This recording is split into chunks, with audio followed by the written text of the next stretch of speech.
Hello, my friends. This is Matthew McQueenie of the Mix Minus Podcast. It is December 26th, 2016. It is the day after Christmas. We are in the midst of our holiday season, and there's some off time now for those who are in the corporate world, as today is the observed holiday for Christmas, and a week from today will be the observed holiday for New Year's. I will be going to work the next 2 days, but then I will take Thursday and Friday off. So it's a nice period of time where you can get your senses about you, get a little bit of rest, do a little reading, consume some different media, even though I haven't really, because you get breaks, but you realize you only have breaks because you're going into your other job, which is whichever your religion is or whatever. But for me, it was the Christmas season, and I felt as though all of December I was doing something every night. I have a very assertive and forward-moving wife, which is great. I'm not saying it's a bad thing. But when I was on my own growing up, and even into my 20s, before I really met my wife, before I really started dating that person and having what you would consider a true interpersonal relationship with someone else, a symbiotic relationship, I would just sit around and I wouldn't do a lot. I mean, I would watch a lot of TV. I'd read a lot of books. I'm a contemplator. I like to kind of sit down and let the world come to me. Now, I'll actively read. I'll actively watch stuff. I'll keep notes on games I'm watching, movies I'm watching. But I don't love to go out into the world very often. We went yesterday to Melanie's cousin's Christmas party. You've heard the cousin on the show before, Jamie Mulhern, in the Oscar podcast. We'll be doing that again in the coming months. I have a lot of movie watching to do for that. But we went there, and it was the day after we went to my family on Christmas Eve. And what we did was, your life starts to revolve around the orbit that is your child. And our child Liam right now is 2 years and coming up on 2 months. And the way his life works is he goes down for a nap at 1, and all things go well. He's waking up at about 4, so you have a nice 3-hour window to do things. And I was kind of looking at the schedule, and we were going to be going to my parents on New Year's Eve. And I was looking at the schedule in terms of when my mom said we would be eating, which would be about 5:30. And I said to myself, we could either wake up, or Liam could wake up at 4. Best case scenario, we're leaving the house at 4:15. Best case scenario, then we're at my parents' house at 5. We're then eating at 5:30. And then with a kid who goes to bed at 8, and you really like to start the routine around 7:15 at night, that means you're leaving that house at 6:30, 6:45 to get back home. All is said and done, you're there for 1.5 hours. You're constantly on the move. You've had a kid who's been in a car seat for a combined hour and a half, around really only a 1.5 hour to best case scenario 2-hour visit, where he's going to be sitting as well for a large part of the dinner. I don't really like that. And I also don't like the idea that you're kind of rushing things along and you're really not enjoying yourself. So I said, hey, let's go up there around noontime, because we knew on Christmas Eve, those who love sports, we knew that, especially the NFL, that the games would be rolling from 1 p.m. on. Saturday, Christmas Eve, was in essence the normal football Sunday. That's where all the games were. So I figured, let's get up there. We'll put him down. I got my pack and play set up. We'll put him down in one of the dark rooms there. And we set up our little monitor. And, he'll sleep 2 hours, maybe 3, cross your fingers. And then the whole time we're downstairs in the nice living room on the nice, very large screen TV. I'd say about 65 inches. The funny thing with my parents, when they moved into this house, I was in 6th grade, and there was an existing TV there. It was back in the day when TVs were very expensive and big ones were extremely expensive. It is this enormous brick of a television, enormous, like the size of a washing machine, but in the form of a very large television. And it's really not going anywhere. It would be a hard TV to move. I mean, when you look at these thin screen TVs now, which are, like the size of like 2 or 3 iPhones put together, thin wise, I mean, it's a pretty amazing thing when you look at these TVs that they had so much that they needed to have going on within them, I guess, tubes and all this stuff. And it was high times for me when we moved there. I couldn't believe having this big TV, and my parents really can't move it out. And so what they did is when they bought this flat screen TV, which is awesome. Some of these TVs are so vivid. It almost looks more real than real life when you see certain shows on Netflix. And maybe that's the 4K or whatever. I don't know. But I was seeing that on TV. But what they did was they got this big TV and they literally placed it atop the old TV. That's how sturdy that old TV is, that you can place this huge based television. Most people would mount a television like this against the wall, but you had this existing TV, so this other TV just sits atop it, and so you're kind of looking up at it and it feels like you're in a movie theater. And so what we did, we put the baby down at 1 p.m. Well, I shouldn't call him a baby anymore. We're officially potty training starting today. That's been a disaster. I'm recording this podcast after we've gone 0 for 6 through the morning on potty training. Our resolve broke through, and I ended up saying, no, we're putting him in a diaper for his nap because I'm not having him continue this, and then we're going to impede his sleep and ruin that. My wife was not happy because she has these books, the 3-day potty training thing, and I had to read it last night, a 40-page book, and I'm all on board with it. But as Mike Tyson said, everybody has a plan until you're punched in the mouth.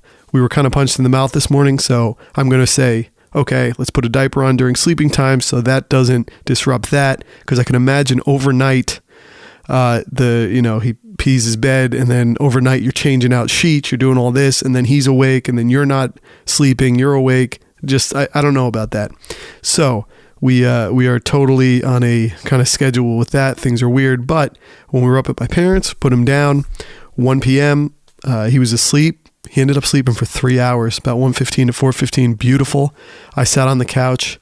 I read some newspapers. I read some articles, some magazines I had sitting there waiting to be finished. And I just watched a glorious 3 hours of the first set of games for the NFL. And there were a lot of those games happening in the 1 o'clock window. And my parents have the Red Zone channel. When I'm home, I utilize their Optimum login to get the Red Zone channel on my TV via Apple TV, via Chromecast, via what is the other one? I think Roku probably. Yeah, Roku has it. Maybe Amazon Fire TV, although I don't go that far. But I utilize that feed at home when I'm here in Sparta. But we were able to put on the glorious Red Zone channel, and we just let it ride the whole afternoon. It was the first time that my dad had ever experienced the Red Zone channel, and he started the whole day kind of going, oh my gosh, I can't take this. It's whipping back and forth. And he's actually trying to watch the whole thing. I'm reading, which I feel like settles you enough where you can peek up and see things happening while reading. I guess I've become such a multitasker that I can kind of pull that off. I don't know how, but I did.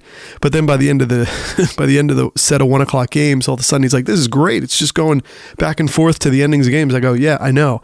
And I've done some testing with the Red Zone channel because last year I purchased the full NFL Sunday ticket, the one you can get online, the streaming version. And what I realized was I just kept coming back to the Red Zone channel, which comes with that, obviously, but you're paying a ton of money to get all these other games.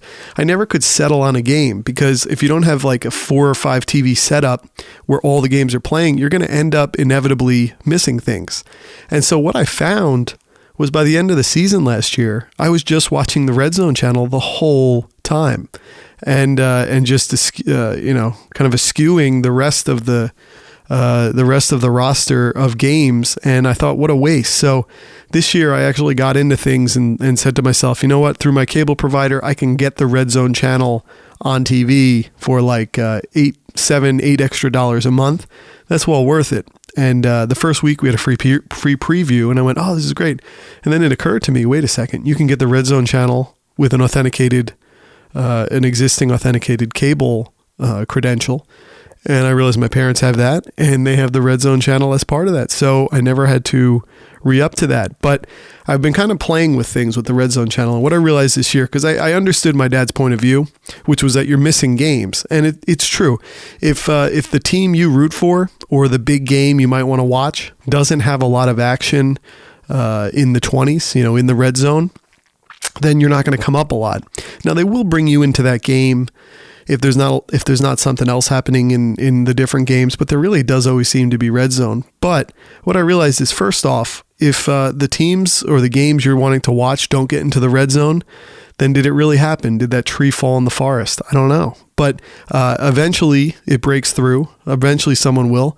But if it's a game that's like 10-7, 10-9, 7-3, is that a game that you really want to be locking in on, or would you rather watch a lot of the high-flying action that's going on?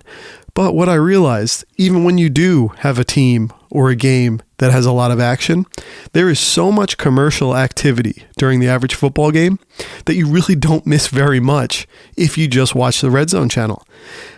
Case in point, when the Giants are playing, and this was the case with the Jets, but the Jets fell apart so fast this season that they're just not worthy of your time to put that one game on. But with the Giants, they've obviously been very good this year. They just clinched in to get into the playoffs. They didn't win the game in Philadelphia. That was a little bit of a downer game because you saw some of the aspects of the Giants that you worry, and it was aspects that they were able to overcome through this season to find wins. I mean, they're only winning a lot of these games 3, 4, 5 points at most. They're not really blowing teams out. They're staying real close to the vest with these games, which in my opinion is really good because I think when you get to the playoffs, the games are more this than blowout. And I think a lot of times the teams who blow other teams out all season, they get into a fight, they get into a real boxing match, they get punched in the mouth, as Mike Tyson would say, and what's their plan? It's hard to have a plan when you blow everyone out and all of a sudden you're in tight games. The Giants are in such tight games that maybe they roll into the playoffs where the games are tight and they just feel at peace with the game. Now, I do worry they could roll in as well and lose 24-19 as they did in a game similar to Philadelphia, and then all of a sudden you're out. But I'm going to think on the bright side. Football's tough. The once-a-week aspect is so tough. You can draw way too many inferences from one game, and you only have 16 of them all season. So it's difficult. But look, they've gotten their 10 wins, which is what I hoped for. I expected on the upper end. They can still get that 11. Is it meaningful? I don't know with the seeding right now if the 11 will be meaningful in playoff seeding versus 10. If it's not, they'll probably rest some guys, maybe keep a little bit of that third game of the preseason type of feel where you play your main players for a certain period of the game, a significant period of the game to some degree. But we'll see. But they got there. They're going to get to the playoffs. That was a big win for them. There would have been a bunch of people fired in the front office, I think, if they did not get to the playoffs with the amount of money they spent, getting Olivier Vernon, getting Janoris Jenkins, drafting Eli Apple, and just paying for Damon Snacks Harrison, who's been fantastic as a run stopper. He's a run stopper by himself.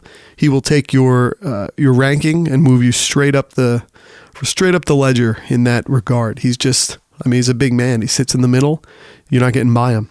So that'll be good. But when I was watching these games this year, I would have the Giants game on my TV, and then I would have the Red Zone channel on my tablet. And I was interested to see how much I end up missing of any significance. While I have the Red Zone channel, seeing when the Giants would pop up on that versus the game. And there are so many commercials. There are so many stoppages of play that you weren't missing a ton. Now, there have been some games where the Giants were very low scoring and there were other games that were high scoring and they would not pop up more than a handful of times throughout the game. That is an issue because there was one point earlier this season where I only watched the Red Zone channel for one day, and it was the game when they had like a fourth down. I forget who they were playing. It might have even been Philadelphia when they played at MetLife Stadium, but they were very down to the wire in the game. Maybe it was 4th and 2, and it was that very typical play where Eli throws the ball on a slant to Odell Beckham, and he runs past the whole defense, runs past the whole field, and scored the touchdown to, in essence, be the game-winning touchdown. So I did see that. Now, I didn't understand the context of the game by the time I saw this play show up on the TV. I didn't realize it with 4th down. Would I have been more invested in the game if I were really locking into the one game and then all of a sudden I know I can feel the 4th and 2? Or was it better off being no worse for the wear, just popping in and that play happening, and then I find out it was 4th and 2 and it was like winning the lottery? It was a fantastic run. I don't know. But long story short, you're not losing a lot if you commit to the Red Zone channel. It's not terrible. And you have to hope that the team you root for scores some. And then there's some games where the Jets would pop up and they're losing. The Jets have lost way too many games by way too many points this year for people to survive. That'll be interesting to see if that actually comes to play. I think when you lose by 30 a few times in a year, I know you could blame the players, but they got to 10 wins last year. Maybe that was scheduling. Maybe that was certain guys having great years and other guys coming back to or regressing to the mean this year, and or compensating for that great play last year and actually not only regressing to the mean, but averaging out to the mean by going as good as they were last year under. Ryan Fitzpatrick, I'm looking at you. He's got to feel funny. I mean, all the attention that was on him through the summer. I remember watching the Mike and the Mad Dog reunion, and he's sitting out there and he's got the smirk and he's at the top of the world. Look, he got $12 million out of this for this one season. That's fine. We probably won't see him on the football field a lot more, though. Although it was funny how the football field kept finding him this year, even after he was pushed aside for different quarterbacks to give them a run and a try. But yeah, I got a lot of football done on that New Year, Christmas Eve day. A lot of good eating, a lot of good reading.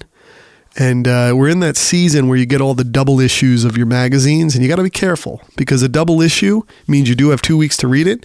But if you're someone who punts it to the second week, that can overcome you, and all of a sudden you're on to the next. The next issue finally comes up, and then you're sitting there with like 3 long form, large articles to read. We'll see with that. But it all ended up working out. Going up there, didn't feel stressed. I was able to relax. My wife was able to relax, although she did go out during the football game with my sister to buy some toddler underwear and the tools for our upcoming, which was today, again, first day of potty training. So she did that. But sometimes I like it when things work out. I feel like I made a good decision. Like I'm a CEO and I made a good decision for the family that is my little company here. We had a great time though, great football, saw my uncles, and we ate, and then we got home at a decent time, and he was able to get to bed. Maybe he might have gotten to bed 15, 20 minutes later, but it was perfect. And so we tried the same thing yesterday. We went to Melanie's cousin again, Jamie, the Oscar podcast female on our show. And we went there, and as I said, I put a lot out, I think, during that New Year or Christmas Eve, where I was talking to a lot of people, interacting, even though I was watching a lot of football. And yesterday I was shot. If I start interacting and if I start being very gregarious and sociable, I pay for it the next day. It's almost like being hungover on sociability. And so you almost need the opposite effect. You need to kind of you need to be a hermit and kind of go into a dark room and just watch some sports or read some stuff. And so I did that yesterday because we did the same thing. We went up to her house. We set Liam up in the master bedroom in the dark, another dark room, perfect. And he slept again for this time 3 hours. And this was with screaming kids in the house and all this.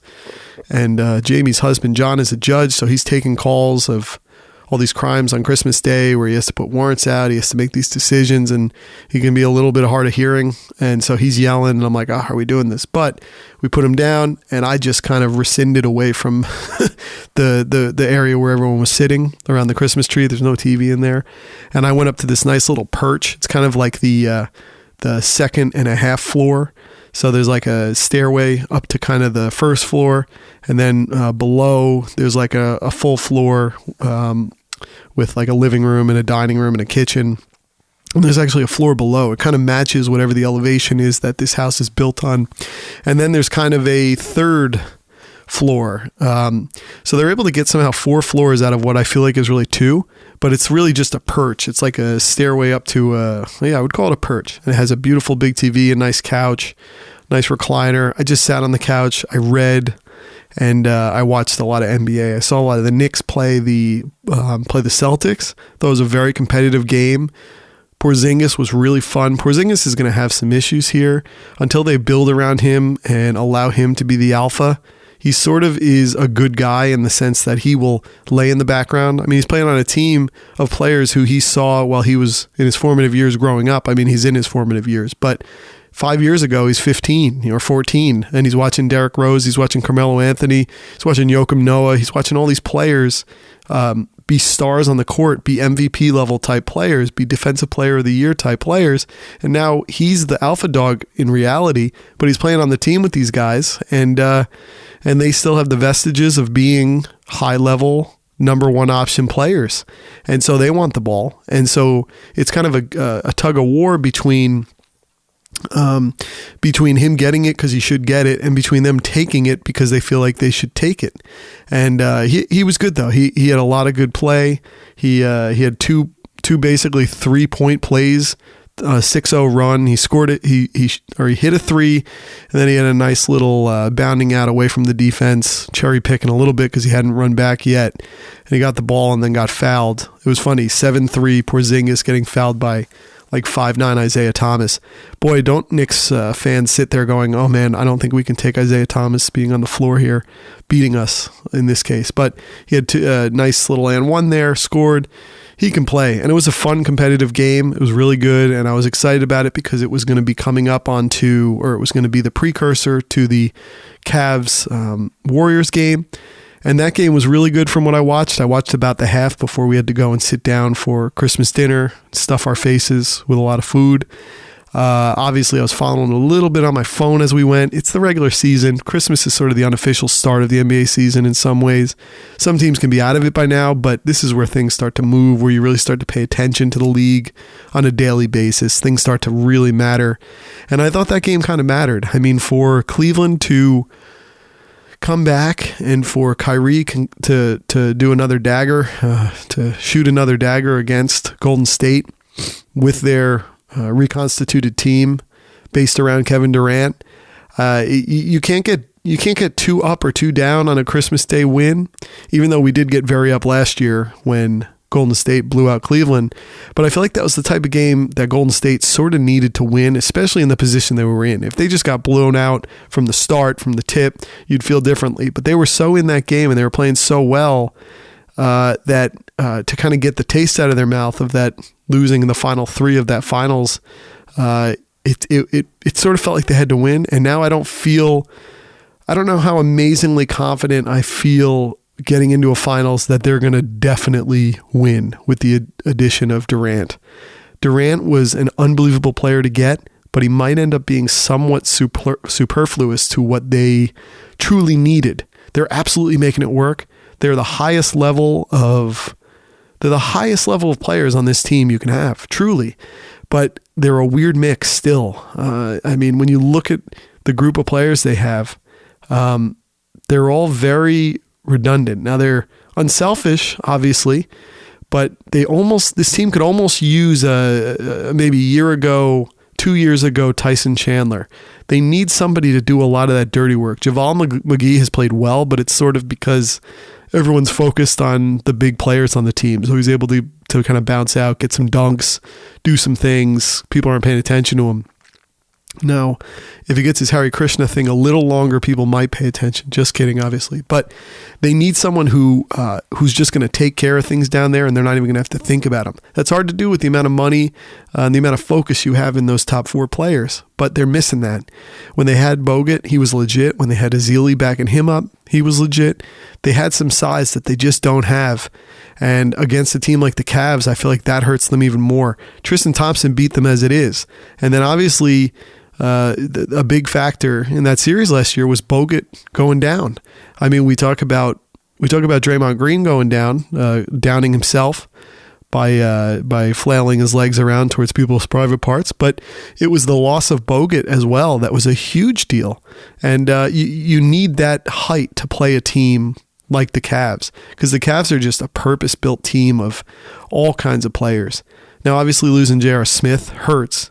And you would think that would have been a good play for Golden State to take that game. But at the end of the day, you could look back and you could go, hey, if we had a 7-game series of that kind of game, we're going to be in for something really, really fun. And they're definitely worth watching for sure. But I've had sinking feelings even before I saw this team play together. And then in their losses, those sinking feelings kind of rise up to a smoke, there's fire type of deal. I just worry about that. Now they have plenty of time to make some kind of deals. I mean, I'm almost thinking of the deal they need is that PJ Brown when he showed up on the Celtics that year. They need that kind of player. They need that lunch pail guy, if I'm going to say it like that. They need someone who's going to give them something down low so that Kevin Durant doesn't have to lead the team in blocks. I don't know if he's still doing that. Or they don't have to find rebounds from their top players. They need somebody to do that dirty stuff. I keep thinking, man, if Tyson Chandler, and I have not watched him a lot, I'm sure he's been terrible, not good, But I feel like he's the type of guy, if he were ever bought out of his Phoenix deal, if that was something that was advantageous to them to do, did I say Cleveland or Phoenix? I meant Phoenix. If that was something advantageous to do, that would be the guy who would be rejuvenated. You'd find him come across as a much younger guy, and they wouldn't have to pay him a ton because he would have been bought out at a high deal. I like that. I like Tyson Chandler. They need some height though. They do. I mean, you really look at what Kevin Durant left, and they might have had a perfect team to win a championship.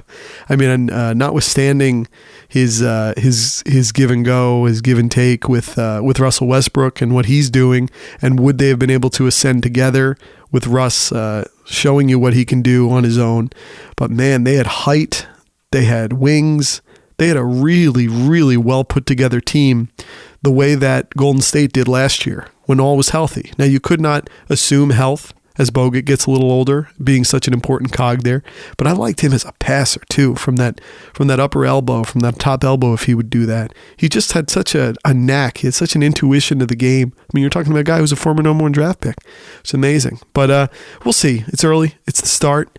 And they're still 27-5. I mean, whoa. they're gonna win a lot of games still. So we'll see. A couple of things else I wanted to talk about. I just can't stop thinking about Donald Trump, and not in the way of just coming right out. And I said this in a past podcast. I don't just want to come out and be, as I said, the word reflexively negative about him, because it's just not going to be good for anybody. And we're crying wolf at this point. Nothing has actually happened. Legislation has not been promulgated or even put out there to be signed or to be discussed or to be debated. I mean, we're not there yet.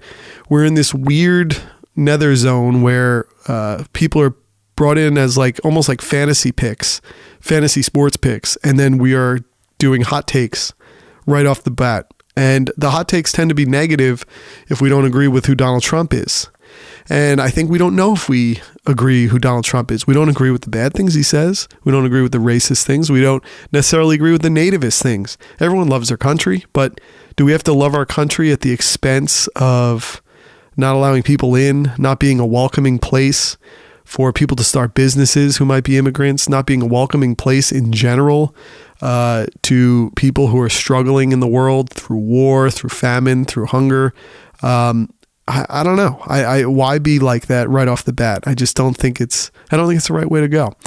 But other than that, business wise, there's always the possibility that he could be good, that he could be flexible, like a businessman is flexible, like the decider, as George Bush called himself.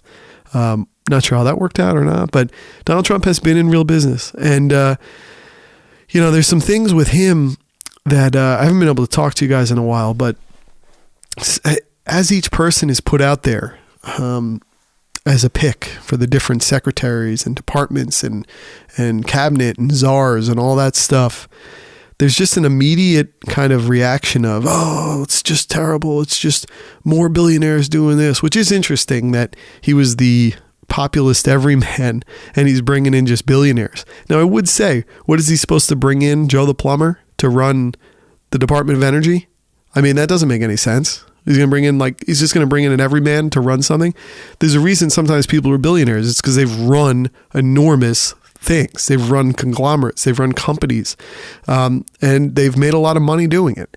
Now, it might be in fields that we think are backwards, that we think are nasty, that we think are negative, that we think are predatory, but they've made a lot of money. And the public record goes to show what they've done in those endeavors.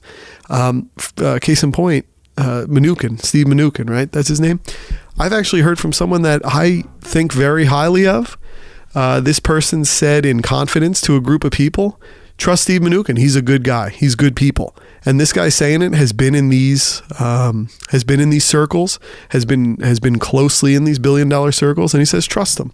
So I know he's been in these predatory lending schemes and these subprime mortgage things, but a lot of people were in those. Did you see the movie The Big Short? I mean, there were strippers owning 6 homes and flipping homes and doing all that.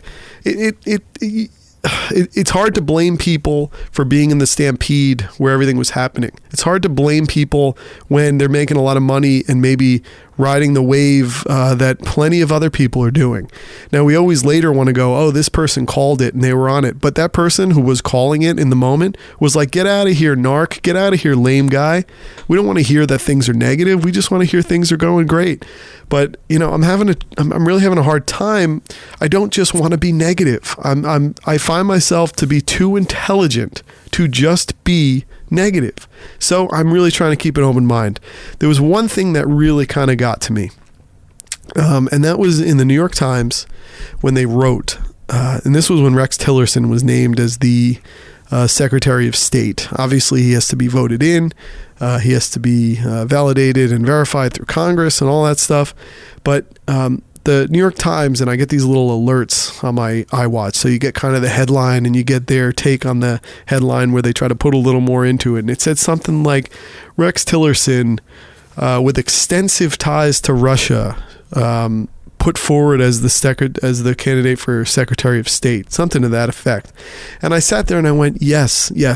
Now, the New York Times trying to do this is almost trying to prime the pump. They're trying to get a lot of people up in arms. They're trying to get people back to their site to make money in many of the same ways that maybe fake news sites try to get people. It's hard to fight that fight, click per click, because the fake news has the advantage of being able to write anything, whereas the Times has editors and has ombudsman, has people who go through everything, and fact checkers and researchers before they even put something out. And most of the things you find when you have researchers and fact checkers and editors, most things don't see the light of day, because research will find that this thing is ludicrous and that there's no way it's true. And so you don't even want to go with it because it's being completely irresponsible to put it out there. But what they did with this was, and they're not wrong in writing extensive ties to Russia and Putin. They're not wrong. They're totally right. But they're missing the context. And now you could read the article to get that context. But I found the headline to not be fair. I thought they almost could have just said Rex Tillerson, CEO of Exxon, which vies for the first or second place in the world, the largest business, put forward as Secretary of State, has connection. I just don't even know. Here's the problem with the Russia part. Anybody who runs an enormous oil company, anybody who ran it before shale started happening, especially in America, anyone who ran it had to have extensive ties with Russia. That's being a good businessman. If you're running a business that is Exxon and your job is to find places to drill oil and to get to those places, you have to go through Russia. There's a lot of oil there. There's a ton of oil. And Russia has state-owned oil firms that will do this stuff, but often they need the expertise of people who do this on a daily basis, who have the oil services firms where they know where to find oil, they know how to look for it, they have all the machinery and the expertise to frack and to drill and to figure all that out. A lot of times if you're a state-owned industry type of company, you don't have the same price signals. You don't have the same market signals where you have to be great at certain things and be efficient. The state is just backing you. And so maybe you don't have the best of the best. Maybe you have people who were put there because they have a connection to the president or the prime minister or whatever the case may be. And that's actually a worry here for America, obviously, with the worries with Trump, and people think of nepotism and they think of cronyism and rent seeking and all that. But we'll see. We got to give it a chance. There I go, jumping out to that. But Rex Tillerson has to have a relationship with Vladimir Putin. That is his job. It is not his job to be the world crusader speaking truth to power. He owns an oil company, and there's a lot of oil in Russia. Russia's a huge place, and there are oil reserves to get. So if you don't make friends with Vladimir Putin, and anybody who's been in business knows that you're not friends with all your clients. Now, do you play friends? Do you act polite? Do you be as nice as possible? Do you work to get the sale? Of course you do. That's your job. It's not his job to be some kind of peaceful organization. It's not his job to be the humanitarian of the world, to win the Nobel Peace Prize. It's just not his job. If he gets it, great. But it's not what his modus operandi is. He had to have extensive ties to Russia. And who cares if he got this friendship society or whatever thing from Putin? Who cares? It's what it is. So I think that is where we get a little irresponsible. I've done some reading, and from everything I've read, Rex Tillerson is kind of a Boy Scout. He actually was, I think, an Eagle Scout. He's apparently the type of guy who does a lot of his own work at home. He's working around the yard, the farm, or whatever. He seems to be a good guy. He seems to play capitalism from the right angle. Capitalists can be completely greedy and power hungry if they want to and win. And sometimes they can be a little nicer. They can have a compassionate capitalism to some degree. And from everything I see or I've read, Rex Tillerson is not the guy to get mad about. And I think a lot of the people Trump are bringing in, we really have to let them, they get a strike or two for us to come after them. But if we come after them before they've come up to bat, then that becomes the story. Then the other side just goes, this is all partisan. That's all this is. You're just hating the people who are put forward. Let them give you the reason to go after them full-throated, and let them enact these bad things that they're going to do that we worry about. And then when we come at them, let the other side defend them. I mean, this is how it works. I mean, it's just that is something that I've had some problems with. But the Tillerson thing was something, The other thing is, like, how does Tillerson know when he's a CEO of Exxon and he has to go to Russia to get the oil? You have to go there. Sometimes you have to go to some bad places with some bad dudes, some bad hombres, as Donald Trump would say. It's sometimes what you have to do. But, where would we be right now if Exxon wasn't the biggest? They're an American firm. They're doing a lot of stuff. I mean, it's just, it's tough. And how is he supposed to know, Rex Tillerson, that when he's dealing with Russia 10 years ago, or whatever the case may be, that they're also potentially hacking our election to a degree? It's like we're blaming him now for having some connection to Putin when we find out things that happen in the election that are tied to Putin. And there was a period for 4 years there where Putin wasn't even in power. And Medvedev was. And that was because he was kind of doing an end around on the rules. You can only be in power in Russia, which is a pretty good deal, to be honest, for 12 years at a time. So he was in charge as the president for 12 years. And then, I think prime minister is the main job there. So I think he was the president for 12 years, and then he has to give it up, because the minute you then go and change the rules, now people can truly come after you. So he knew, I can't even do that. So he gave up. He became the president. Medvedev became the prime minister for 4 years, waiting on the side, and then all of a sudden, Putin came back, and that's where he's been in place since. And Medvedev was made the president again. I mean, it's kind of funny how that worked, and we kind of let that go. But it is what it is. The other thing I thought was funny is, isn't it amazing that Russia kind of got to us finally with soft power, with the power of the internet, with the power of news, and creating these fake news factories and creating their own biased take on the news, their own Fox News level stuff. When we're worried all the time about nuclear and nuclear deterrence and how are we going to stop, and the START treaty and all this stuff, and yet they're doing it with clicks and bringing people into sites that are based in Macedonia or based in Russia. I mean, it's kind of fascinating when you think about it. With Trump, the other thing I was thinking about, Donald Trump and Howard Stern are very similar. They're both born in Queens. Howard was from a little bit of a lower caste, whereas Donald came from the upper crust a little bit. The other funny thing is, I didn't realize this, Donald Trump's father, Fred, his middle name is Christ. Whoa. And you're going to think Donald Trump should have a more humble view of himself when his father's middle name was Christ and you're the Christ child? Kind of crazy. But they're both born in Queens. They both grew up in the New York suburbs, the New York side suburbs, because obviously New Jersey, we have suburbs too. And they both ended up doing what their fathers did. Donald Trump with real estate, Howard Stern with broadcasting. His father was a big broadcaster. Anybody who, not a big broadcaster, worked as an engineer, radio engineer, and anyone who hears the old tapes who likes Howard Stern's show, you'll hear Howard has tapes where his dad was recording him and calling him an idiot and a numbskull because he doesn't have the right vocal, what was the word again? Timbre or something. Like, he used all these crazy words. And it's funny that you look at that, and a guy who's technically so proficient in his father, he's missing the main thing, which again is the soft power. It's what's coming out of the software of the hardware is not as important. The technique's not as important. It's what the person has to bring out to the world.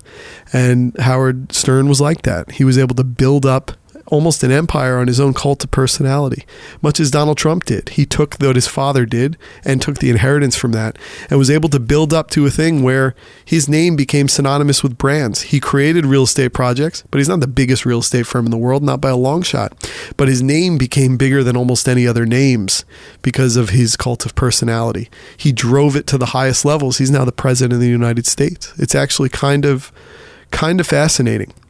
And now, they're both in a position where the reason I got to thinking about this is because Howard Stern has this whack pack, right? They're kind of his disciples, if you will.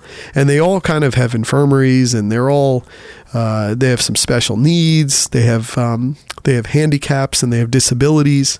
And he kind of brings them into it's the circus. He's the P.T. Barnum. He brings them into the fold and helps tell their stories and helps use them and feedback loop into the show and prank calls and interviews and keeping up with their lives. And it's all a little bit... It's a little hard to take for many people if you're not in on the satire of it, because at the end of the day, he sort of is making fun of people with disabilities. Now, they're not in on the joke. To him, it's funny. And look, in one regard, he's bringing them to the world. He's bringing them to 10, 15, 20 million listeners to have their lives out there. So they almost become famous in their own regard. It's kind of fascinating like that. But he does kind of play that tune, and for someone who's so rich, who's so really elite, if you think about it. I mean, Howard Stern, I think in his time at Sirius, has made $1 billion. I mean, from all reports you hear, and he was making like $30 million a year before Sirius. So we're talking about someone who's a billionaire. You never think of Howard Stern as a billionaire, and that's the personality he's able to evince to the world. Just as Donald Trump has done that in his campaign. We always think of Donald Trump as this really rich, greedy kind of New York guy who's all about the experience and all about the gilded columns and kind of the world of high culture. And then he goes into this presidential campaign, and all of a sudden, he's every man. He's the populist. He's going into these small little cities in the middle of the country and getting people to back him. They're almost his whack pack. But at the end of the day, he and Howard Stern are both going to skyscrapers, the huge apartments that are millions and millions of dollars in New York City. And then they're coming on the platform of the election for Trump, the platform of the radio show for Howard Stern. The other funny thing, how about Howard Stern, Donald Trump? 2-syllable first names, 1-syllable last names. A lot of similarities between the two. They're able to ride a certain subsection of the country. They're able to a subsection that is not like them. Howard Stern had a little bit of a period of time, obviously growing up in Roosevelt, New York, and then trying to make it when he's really only getting $15,000 a year in certain radio spots in places where they're like, you're not any good. You don't have a good voice. You're not a DJ. You get in your place and learn how to introduce rock songs. And he kind of used that and kind of used it to find a way to get his personality out there. And then once his personality was out there, the ratings came. And then all of a sudden when the ratings come, the people in charge of radio stations can't deny that, because where there's profit and where there are people flocking to you, it doesn't matter if the director of a radio station doesn't think you're quality. It doesn't matter. All that matters are the paying customers. All that matters is singing for your supper and people coming through. And in many ways, the interesting things where they intersect, they're both very thin-skinned in the way that when people attack them, they don't take it lying down in any way. They attack back with a virulence that is 10 times what of the original attack. They attack to decimate. They can't stand people who they don't respect or people who they don't think understand them saying things about them. Howard Stern has segments on his show where it's just people in the media, the small town the small town news outlet in Dubuque, Iowa or whatever, making fun of Howard Stern with a little funny laugh where they don't get it. They don't understand Howard Stern. They don't understand his brilliance. You really need to listen to it. You need to listen to the interviews. You need to listen to the totality of the show to understand that so much of what he's doing is entertainment. And many people have said the same thing about Trump. Now, the terrible things he says are really bad when you take them at face value, not if you do. He has a lot to prove that the terrible things he has said are not reality. He can't just kind of wink at us later and go, yeah, I didn't really mean that, because he got a whole part of the country, frothed at the mouth, ready to take on these causes that he put out there as a way to get them on board with him. It's a very scary thing like that. But Howard Stern does this as well.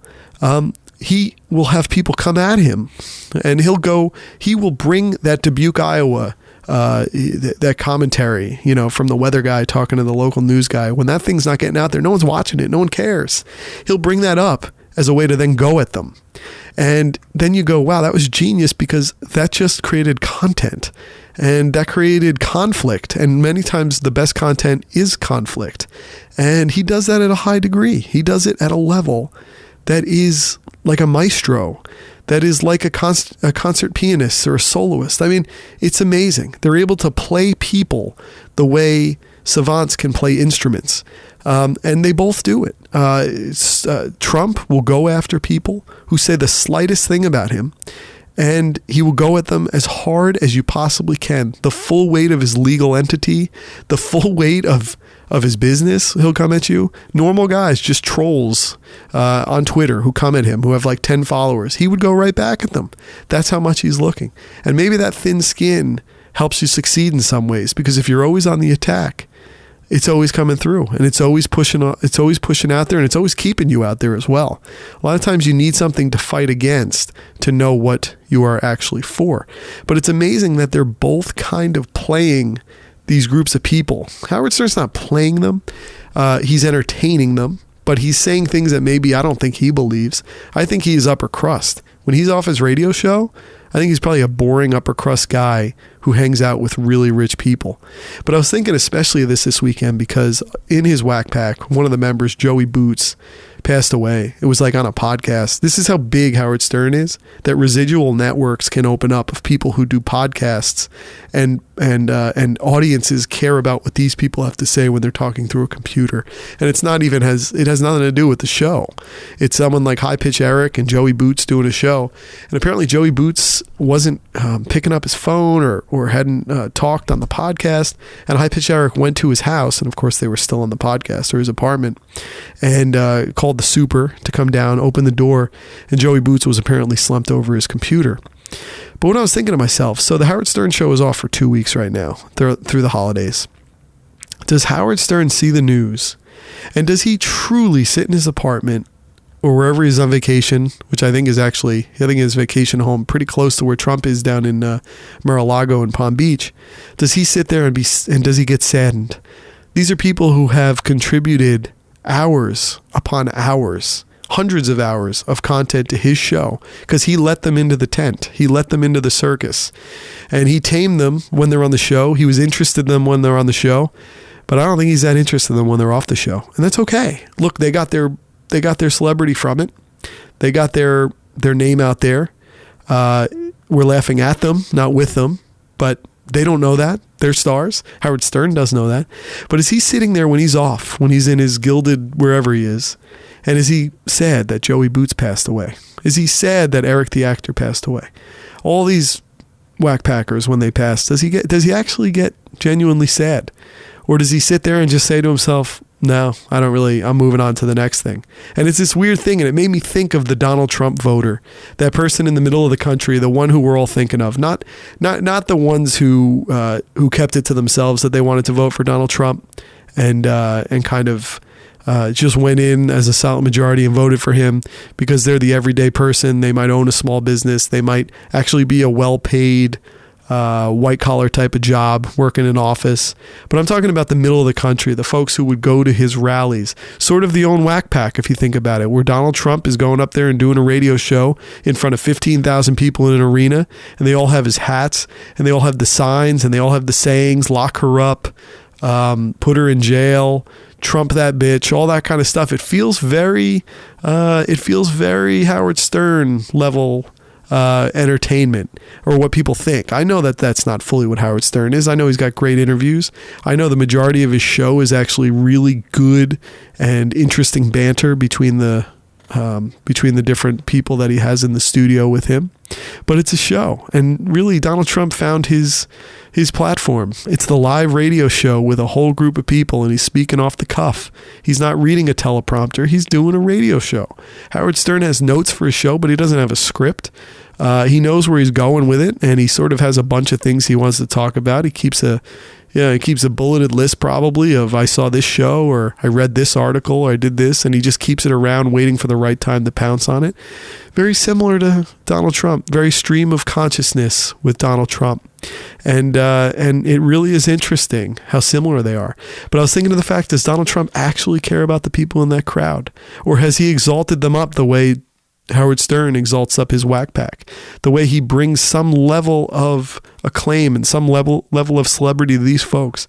Has Donald Trump really done that with this group of people who he probably doesn't really give a damn about? He doesn't care. If something bad happened to them, he's not going to show up on the scene and be at the hospital bed. Very few presidents actually do, by the way. But is it going to be like that? Is it just that? And really just him speaking for them and doing that real radio show, as I call it, in that arena, that was enough for them. It gave them the outlet they needed, like going to a game on Sunday, going to a big playoff game. You get to live the moment, and you leave it, you talk about it, but you move on the next day when you go to your job. I don't know, but it's really kind of fascinating to me how similar they really are. And there was a good article in The Ringer about how Donald Trump is truly the president for the times of sports talk radio. He's the sports talk radio president in many ways, because Mike Francesa is like this as well. He has a bit of a thin skin when people come at him, and you wonder, when people come at him, does he revel in that because he knows ratings are driven by conflict? When people yell at him and he yells back, everybody's listening. I mean, it's really true in this day and time that that might be where we are. That this might be this might be the turn. This might be that paradigm, that inflection point in history where we move towards a new way of thinking, and we really have to get on board with it somehow, or we have to find our way to live in it. The other final point that I thought was hilarious, because again, I was off today, so I was at the gym at like 5 a.m. because I knew that we were going to be doing the potty training, so I wasn't going to have very much time to in my day while my son was awake. And so I was reading the New York Times. I was reading the New York Times while I was running, and there was an article about Trump and the Trump organization and how it's built, and it's really built like a small business. And this is where I was getting the thought with Howard Stern, because they were saying that Donald Trump is like the hub, and then everybody else are the spokes, right? So they're all the spokes lead back to the hub. It's the hub and spokes premise. Howard Stern's very much like that. Everything revolves around him. If you removed the hub, all of a sudden nothing's really that valuable anymore. And that's the worry a lot with the Trump organization. I mean, we're saying the word Trump organization.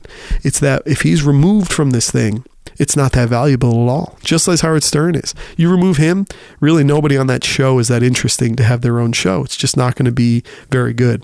But in this article, it had an interesting thing. Donald Trump's chief operating officer of the Trump organization is a guy who, in I believe the early 1980s, Donald Trump was at the U.S. Open, and he looked down, he saw a security guard removing hecklers, and he liked the way this guy removed hecklers and how quickly he took care of it, that he got this guy into the fold to work in his organization. And this guy worked his way up to the point where he is the chief operating officer of the Trump organization. Some guy who was a security guard at the U.S. Open and piqued Donald Trump's interest because he got rid of hecklers a certain way. That speaks a lot about Donald Trump. Look, he gave an opportunity to a guy as well who's making a ton of money now, who was just a security guard at the U.S. Open. But it's funny that it was because of the way he removed hecklers, which is such a Trump thing. But very similar, Howard Stern has Ronnie the limo driver. He was a guy who was just a normal kind of security guy, driver, and Howard Stern brings him into the fold. And over the years, he's now become a major character on the show where so much revolves around his story.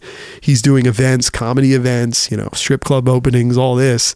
But again, the Howard Stern, the Donald Trumps, they give a platform for a certain section of people who really don't have one. And they know what they're doing. But we all kind of know, looking from the outside in, that, is it all above board? Does it matter? If it's entertainment, does it matter? I don't know. The last thing I wanted to talk about, there's one funny thing that's happened in the world. Well, I shouldn't say funny, but over in South Korea, I don't know if anyone's really heard this story, but it's fascinating to me, and it actually shows some potential worries for where we're going here in America. So South Korea is really a very advanced nation, unlike North Korea, obviously. It's interesting to see the split in the one continent there of Korea between the North and the South. You can kind of see the A/B testing of, okay, this part's going to go communist and have dictators and go forward. This part's going to kind of live an open economy in a way built around innovation and new ideas and culture and all this stuff. Hey, remember Gangnam Style came from there. K-pop comes from that. All that. Samsung comes from there. As a Hyundai. There's a lot of great stuff that comes out of South Korea. I keep wanting to say South Carolina. They're called the Kaibol. A lot of these family-owned, enormous organizations that kind of have a state backing, an implicit state backing, but yet they exist as market organizations who have to live and die with their own stock price and innovate and do all that stuff. Well, the president of the country is a woman named Park Geun-hye. Now, from what I remember, she's like single. She's a little old, she's older, kind of like their Hillary Clinton in a way, except Hillary's not single. But her father was a former dictator, I believe they were saying. And his name was Park Geun-hye, because that's the thing with a lot of these Asian countries. The first name is kind of our last name. So Park Geun-hye, and then her mom was Yuk Yong-soo. So Park Geun-hye is the president, and now this whole kind of scandal erupted where it turned out that she kind of had an informal advisor who's been around her whole life. This woman named Choi Soon-sil. And what the deal was is this woman had amazing access to the presidency. This woman was able to read speeches. She was able to consult with the president on important matters of state. And she was sort of a shadow figure with no real security clearances or anything like that. And she was always kind of around, sort of like the way when you're watching Game of Thrones, these maesters around, these religious figures, or even the sparrows, right? They kind of inculcate their way in and bring a real religious tinge, but you wonder if they're really out for themselves as well and just using the religious aspect to get themselves in place. Well, this woman, Choi Soon-sil, the reason this came to light of this being a negative thing to the highest degree is she had nonprofits which by some accounts had been able to funnel up to $70 million through companies like Samsung and other big South Korean Kaibol. Obviously, if you're doing things undercover like this, you're probably getting a lot of that money really funneled to yourself. And that's really what raised a lot of the cackles in the country, is this idea that this shadow figure that is aligned with the president, that has religious undertones to her, honestly, to have that alignment, is able to siphon off this level of money towards her own causes. It's not something we like. And I think for Americans, we're a little worried that this has the prospect of a Trump presidency type of deal going on with it. But this story really gets crazier. So this woman, Choi Soon-sil, her father was a cult leader named Choi Tae-min. I believe he was 6 times married. He was a former police officer who found his way to some Church of Eternal Life. There's a lot of these kind of obscure Christian sects going on in South Korea. And Park Geun-hye, the president, her mother was assassinated in 1974. Now, she was assassinated when somebody was trying to assassinate her, the father, who was the president again at the time. And So she was assassinated. The father did end up getting assassinated in 1979. But after the mother was assassinated, this father named Choi Tae-min, again, the father of Choi Soon-sil, it's crazy to keep all these together, he came to the young Miss Park and told her that her mother had come to him in a dream, and he's this religious figure, he's there for spiritual guidance, that her mother had come to him and said he needed to look out for her. And so at this point, he's 40 years older than her, and he builds up this relationship with her through this, could it be real? Could it be fake? Who knows? A 6-time married religious leader. It raises up a little bit of suspicion in my mind. But what happened was he was able to really kind of inculcate his way into her life. And then once her father was then assassinated in 1979, and there were reports that he was assassinated by one of his own security guards because the guard felt that the Mr. Choi was getting too close to the father and the daughter. Who knows with that? But he got an even bigger point in her life at that point. She's without her parents. And so who knows the bet you place at that point? 40 years earlier, you place this bet on this woman and you stay with her. And then over time, your daughter becomes close to her. And at some point, she becomes the president. It's almost like a weird Manchurian candidate type of thing. It's almost like a Korean candidate type of deal. But eventually, he wielded such power over her being. There were some leaked WikiLeaks memos which said that it was either the father or the daughter who had like spiritual control over the body and mind of Park Geun-hye, the frickin' president. It's unbelievable. Because of this connection, this woman down the line, when Park Geun-hye becomes president, is able to take a position where people understand that she is sort of the connection to the president, $70 million without any real issue. Now, I saw some weird thing. I don't know if this was complete tabloid, but that maybe she's hiding up to $962 million in Germany, because that is apparently where she is these days. But it's really kind of a fascinating world when you think about it, that people can get to the highest levels of our governments, leading millions and billions of people. I don't know those numbers, but Trump, Park Geun-hye, these people get in control. Silvio Berlusconi at the one point, these people get into such control somehow. They ride some wave of discontent. They ride some niche of people, some pocket of just unmet need, and they're in charge of an entire world. This Choi Soon-sil, who was advising Park Geun-hye, would advise, I'm reading from some articles, over national and international policy. She'd edit speeches. She was instrumental in the appointment of allies to public office. She apparently, there would be these like spiritual parties at the house or at the palace. She would tell the president not to wear red or white on certain days. She'd offer amulets and other magical protection. I mean, it's crazy, but all starting when this